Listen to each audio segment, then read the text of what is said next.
What's going on, everybody? This is Clydean Fair. Let's talk about Wartales Ranger Build Edition. So first things first, you've probably already seen at least one of my previous build videos. This is going to be another basic beginner-friendly specialization scenario build video for the Ranger class. Now, after this video has been uploaded, I will start going into more advanced building guides for late game, and I highly recommend checking those out in the future. P.S. You should subscribe to the channel. That's how you're going to get notifications for this. Anyway, let's go ahead and dig on into our builds here. As a quick overview on what attributes you should be grabbing for your Rangers, I highly recommend putting points into movement as well as critical hit, and then making sure you have at least 14 willpower, if not 16. 14 is the sweet spot, but 16 will get you at least a little bit of a buffer there. Now, digging into the actual builds, we're going to be starting off with our first build, which is going to be a poison build. In other words, it's going to utilize poisons and damage over time effects to take out enemies. Is this going to be super efficient in the current burst meta? No. But is it still fun to play and utilize, and will it be viable in future updates if the meta changes? Yes. That's why we're doing it. So first things first, we're going to be starting off with Valorous Audacity. This basically generates a Valor point whenever you're next to an enemy. And then we're going to be grabbing the Poisoner Specialization, which gives you a Poison Flask. Now, Poison Vial will add 3 stacks of poison to all units in the area of effect that you use it on. So it's going to be fairly useful at applying multiple stacks to multiple units at the same time. Next up, we're going to be grabbing Poisoned Weapon. Now, Poisoned Weapon basically makes all backstab attacks apply poison as well. That in combination with Poison Vial, well, now you're starting to see where we're going here. And if you can tell what the trend is, we're going to be grabbing Explosive Gas, which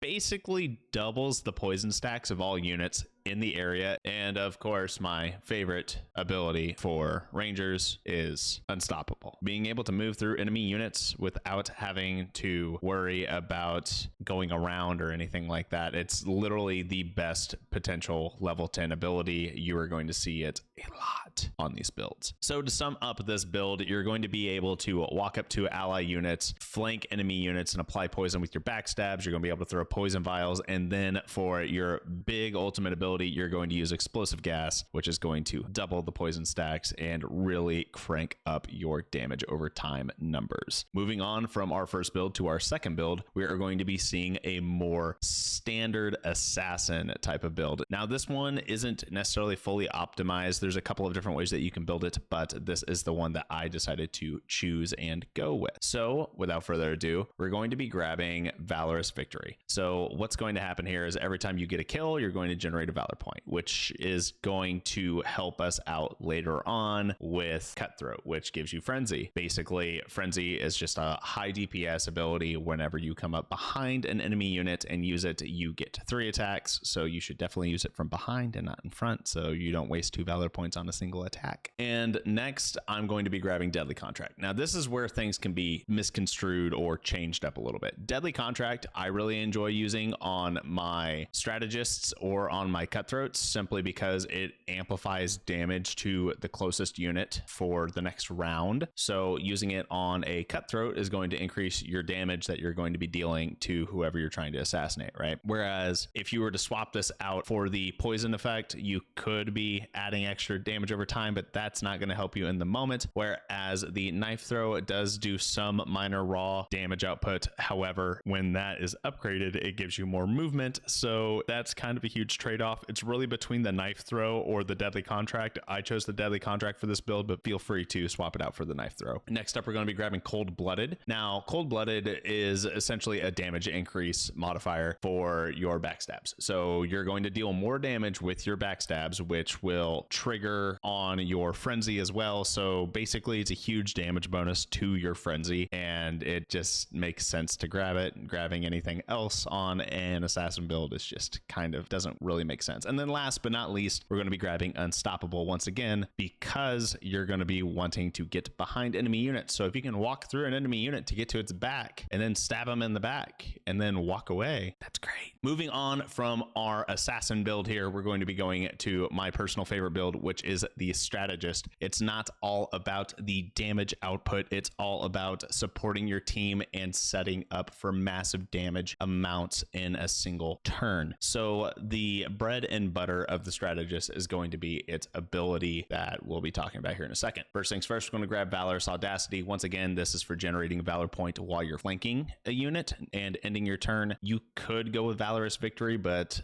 the strategist isn't necessarily all about dealing massive damage and getting kills. It's about getting support damage going. Now, after we grab Valorous Audacity, we're going to be grabbing Strategist. So what Strategist gets is Smoke Bomb. So basically, any people who are engaged in combat that are within the area of effect of the Smoke Bomb will disengage, but partake in an attack of opportunity. So if you've got 4 units that are all engaged in combat within the small circle of the Smoke Bomb, and you use the Smoke Bomb on all of them, they will all get an attack of opportunity on whoever they're fighting, and that is 4 free attacks of opportunity for the cost of 1 Valor point, which, needless to say, is pretty solid. Next up, we're going to grab Instinctive Throw. Now, this is what I enjoy using a lot on the strategist because it gives me the mobility to get my strategist into key locations for using Smoke Bomb. And basically what happens is every time you use any attack or ability, you will throw an extra dagger and it does a little bit of damage, which doesn't sound great. However, upon upgrade, every time you use an ability, it refreshes your movement. If you have 16 movement and this ability is upgraded and you run 10 feet and then use an ability and throw a dagger, well, now you have, instead of 6 feet of movement left, you have 16 feet again, and you're able to continuously run. And combining that with Unstoppable later on, you can literally run all the way around the map. And of course, next up, I'm going to be grabbing Blackout. Now, Blackout is kind of nice because essentially what it does is it applies Blackout to all enemies and the AoE effect. And what Blackout is it basically gives them a 50% chance to miss on their attacks, which is really strong when you're trying to help out your front line when they are getting swarmed down. Combining that with Smoke Bomb, and you can see how this starts to get a little bit of fun. And then of course, last but not least, we're grabbing Unstoppable because I don't like having my Rangers not being able to move. Movement and positioning in this game is everything, and anything that you can do that is going to improve your ability to move and maneuver your units around the battlefield is going to make the game much easier for you. Anyway, guys, I hope you enjoyed this video, and if you like this content and want to see more videos such as this, like the video, drop a comment, and make that number go up. And I hope to see you all in my stream chat or in my comment section. Until next time, have a good one.